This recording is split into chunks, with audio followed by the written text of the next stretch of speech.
মূল প্রশ্নটা করার আগে বলেন। আমি একটা প্রাথমিক প্রশ্ন করতে চাই আপনাকে, যে রিয়াল মাদ্রিদ আর বার্সেলোনা দুই চিরপ্রতিদ্বন্দ্বী ফুটবল ক্লাব, এটা তো আপনি নিশ্চয়ই শুনছেন।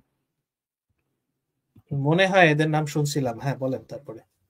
এখন যদি আমি বলি যে রিয়াল মাদ্রিদকে আমার ভাল লাগে না, পছন্দ না, তাহলে তো আপনি বলতে পারেন না আমি বার্সেলোনা সমর্থক, এটা কি আপনি বলতে পারেন? না। ওকে, রাইট। আচ্ছা, এখন মূল প্রশ্নটা হলো, আমি আবার বলতেছি, don't mind, just non speaker হিসাবে, যে একাত্তরের মুক্তিযুদ্ধকে আমি পুষি না, একাত্তরের মুক্তিযুদ্ধ টু টু টু, তাহলে তো আপনি বলতে পারেন না আমি রাজাকার অথবা রাজাকারকে গ্লোরিফাই করতেছি, রাইট? না, রাইট না। এটাই তো কেন আপনার রাইট ওই না? বার্সেলোনা রিয়াল দুইটা মাদ্রিদের একসাথে। কম্পেয়ার হইলো না। শুনেন, ভাই আপনি কই বার্সেলোনা বার্সেলোনা রিয়াল শুন- মাদ্রিদ আর কই বাংলাদেশের মুক্তিযুদ্ধ? আমি আমি না না না দুইটা না কি না, আমি এক আমি ভাই? বলি, দুইটা কি আমি এক বলি, কত আচ্ছা, আমি কাছাকাছি বলি, আচ্ছা, কিছু? Please one by one. আমি বলি। হ্যাঁ, বার্সেলোনা রিয়াল মাদ্রিদ ছাড়াও স্প্যানিশ লিগে আরো অনেকগুলো ক্লাব খেলে। আর আপনি যখন বাইরের একটা লোক থেকে দেখতেছেন, আপনি তো আরো শুধু যে স্প্যানিশ লা লিগাতেই আপনি খেলা দেখেন তা না, আপনি হয়তো ইংলিশ প্রিমিয়ার লিগও দেখেন, আপনি হয়তো সিরিয়া দেখেন, আপনি হয়তো বুন্দেস লিগা দেখেন, অনেকগুলো। সো কাজেই কেউ যদি বলে যে আমি বার্সেলোনা রিয়াল মাদ্রিদ পছন্দ করি না, তার মানে কিছুতেই ইয়ে হয় না। কিন্তু ওই লোকটা যদি এমন কিছু করে যে, ধরেন একটা জায়গায় দুইটা দোকান আছে, দুইটা শপ, একটা বার্সেলোনার আর একটা রিয়াল মাদ্রিদের, তারা তাদের জিনিসপত্র বিক্রি করতে, জার্সি বিক্রি করতেছে। আপনি সেখানে গিয়া জার্সি কিনবেন, কিনতে গিয়া আহ, আপনার বন্ধু বান্ধবরা সবাই মিলে গেছেন ওখানে জার্সি কিনবে। এখন অনেকেই হয়তো আনডিসাইডেড আছে জার্সি কিনবো কিনা। আপনি সেইখানে গিয়া তাদেরকে বলেন, দোস্তদেরকে, দোস্ত এই রিয়াল মাদ্রিদ কিন্তু আমার একদমই পছন্দ না, বুঝছোস? এইটুকু বলে আপনি আর কিছু বললেন না। আপনার এই কথাটা শুনে কিন্তু ইনফ্লুয়েন্সড হয়ে যারা আনডিসাইডেড ছিল তাদের অনেকেই রিয়াল মাদ্রিদের স্টলে না গিয়ে বার্সেলোনার স্টল থেকে জার্সিটা কিনবে, যার ফলে বার্সেলোনা ইনডাইরেক্টলি হলেও বেনিফিটেড হবে। ঠিক তেমনি বাংলাদেশের ইতিহাসে, বাংলাদেশের এই ৭১ প্রশ্নে জাস্ট দুইটা পক্ষ, এখানে আর কেউ নাই। ওই যে আমি হচ্ছে ছোট করে আনলাম, যেমন বার্সেলোনা রিয়াল মাদ্রিদ ছাড়া আর কেউ নাই, দুইটা পক্ষ আনলাম, এর বাইরে আর কি নয়। বাস্তবে তো আরো অনেক ক্লাব আছে, যার ফলে এই উপমাটা হচ্ছে না। কিন্তু ৭১ প্রশ্নে জাস্ট দুইটা পক্ষ। আপনি হয় বাংলাদেশ পন্থী, বাংলাদেশের স্বাধীনতা পন্থী, না হয় আপনি রাজাকার মুক্তি পাকিস্তান পন্থী। এবং যখন বলে স্বাধীনতা টুট টুট, রাজাকার আমি তুমি কে আমি কে, রাজাকার রাজাকার, এটা মানেই আর কোথাও ইটস এ বাইনারি। আপনি হয় বাংলাদেশের পক্ষে, না হয় আপনি বাংলাদেশের বিপক্ষে। কাজেই যখনই এটা বলবেন তখনই আপনার এই কথাগুলো শুনে আর ৫ জন লোক ইনফ্লুয়েন্সড হবে, ৫ জন লোক রাজাকারদের প্রতি সিম্প্যাথাইজড হবে, ৫ জন লোক আরে অডিসিয়াস, রাজাকারকে আরে অডিসিয়াস, গ্লোরিফাইড মনে করবে। যখন জি। অডিসিয়াস আপনি যখন বলতেছেন স্বাধীনতা টুট টুট, মুক্তিযুদ্ধ টুট টুট, হ্যান ত্যান, হ্যাঁ, তার মানে তো এটাই হলো আপনি বর্তমান যে স্বাধীন দেশটা আছে সেটার বিপক্ষে আপনি, সেটাকে আপনি স্বীকার করতেছেন না। এক কথা কিন্তু এটাই, তাই না?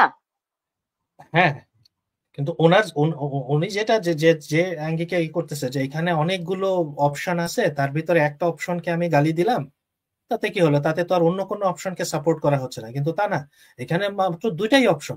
দুইটা অপশনের একটাকে গালি দেওয়া মানেই হচ্ছে অন্যটাকে আপনি সাপোর্ট করতেছেন। এখানে কোনো মাঝামাঝি কোনো স্বাধীনতা ইয়ে তো নেই। একটাই, স্বাধীনতার তো কোনো অপশন নাই, স্বাধীনতার পাশাপাশি আর এ- কিন্তু এ- কোনো অপশন নাই।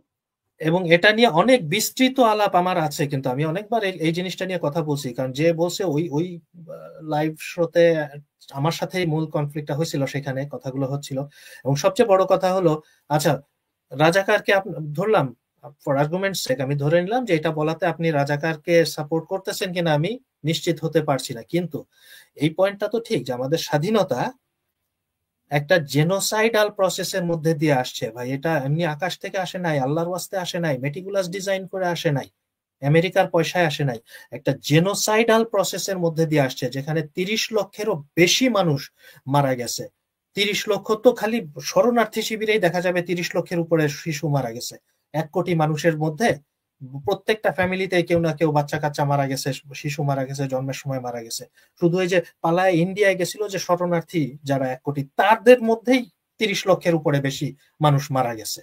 আর দেশের ভিতরে ধরে ধরে খুন করছে জেনোসাইডাল টেন্ডেন্সি নিয়ে, যে এই জাতিটাকে মুছে ফেলবো পৃথিবীর বুক থেকে, এই উদ্দেশ্য নিয়ে মারা হয়েছে এরকমও মানে ৩০ লক্ষের চেয়ে বেশি। তো এইরকম একটা জেনোসাইডাল প্রসেসের মধ্যে দিয়ে আমরা গিয়া যে স্বাধীনতাটা পাইছি, সেই স্বাধীনতাটাকে আপনি টুট টুট বলতে পারেন না। এই বাক স্বাধীনতাটা আপনার নাই। আপনি জার্মানিতে গিয়া যদি বলেন যে ওই হিটলারের বিরুদ্ধে যারা ছিল, নাৎসিদের বিরুদ্ধে যারা ছিল সেই সময়কার যে অ্যালাইড ফোর্স, আপনি যদি বলেন যে fallen soldiers of allied force টুট টুট, এটা বললে আপনারে ওইখানে মানে টিটোর ভাষায় পুটকি মাইরা খাল বানায় ছেড়ে দিবে। হ্যাঁ, এইটা আপনি পারেন না। একটা জেনোসাইড ঘটছে যেখানে, সেই কে টিটোর জেনোসাইডকে ভাষায় কথা অস্বীকার বলছে করে ব্ল্যাক? সেটাকে আমি আপনি ট্রাস্ট টুট করতে টুট বলতে পারতেছি না। পারেন না। আমি কিছু শুনি নাই। আমি এবং আমি আমার আমি মূল না পয়েন্টটা ছিল ওখানে।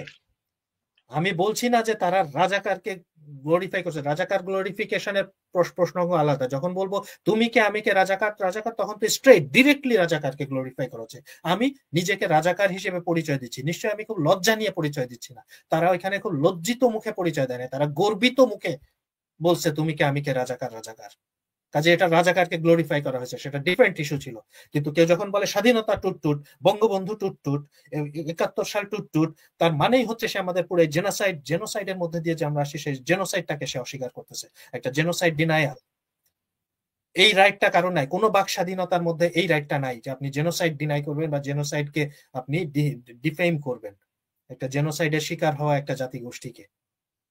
বাক স্বাধীনতা আছে, আপনি যা খুশি বলতে পারেন, আপনি আপনার দেশের সরকার প্রধানকে নিয়ে যা খুশি বলতে পারেন। ডোনাল্ড ট্রাম্পের ন্যাংটা মূর্তি বানায় ওই লন্ডনে আসছিল, এর আগের টার্মে যখন আসছিল, লন্ডনের লোকজনরা ডোনাল্ড ট্রাম্পের ওই বেলুন বানাইছিল পুরা উলঙ্গ ডোনাল্ড ট্রাম্প। হ্যাঁ, তার রাস্তা দিয়ে তার গাড়ি যায়, গাড়ি দেখে যে রাস্তার পাশে এরকম বিশাল বড় ডোনাল্ড ট্রাম্প বাঁধা।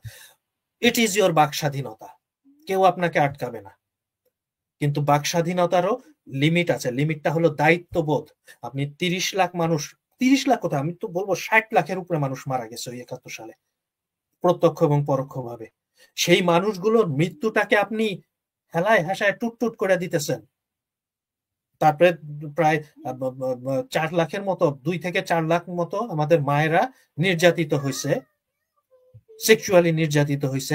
তাদের সেই নির্যাতনটাকে আপনি টুট করে হেলায় উড়াই দিতেছেন। No, you can not do that. এটা আপনাকে রাজাকারের পক্ষে যাওয়ার কথা বলছি না, আমি আমার বক্তব্য খুব পরিষ্কার, এই কাজটা আপনি করতে পারেন না।